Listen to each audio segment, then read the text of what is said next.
sa babae. Sige, sa lalaki muna. Ano kaya itong reward nandito sa aking balot? Hey!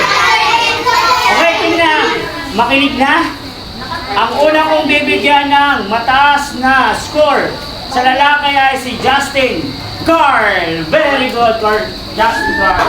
Nakakuha ng 20 sa items na 1 to 25. Araling panlipunan. Sa babae naman, punta tayo sa babae.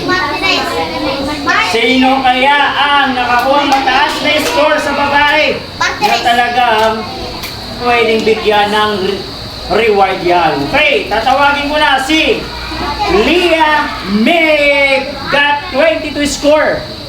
Congrats, Leah May. Nasaan na yan? Yun, nandito pala katabi ko. Congrats, Leah May. Nakakuha ka ng score na 22 sa Araling Panlipunan. First, sa Mateo. Palakpakan naman natin sila. Okay? Kung anong gagawin sa mga hindi nakakuha ng mataas na score? Mayroon pang second sa Mateo. Meron pang third sa Mateo. Kaya bumawi para magkaroon ng reward. So next time po ba, mataas ng score? Ayan, sige. Para may reward sa akin. Sige, yun lang. Salamat.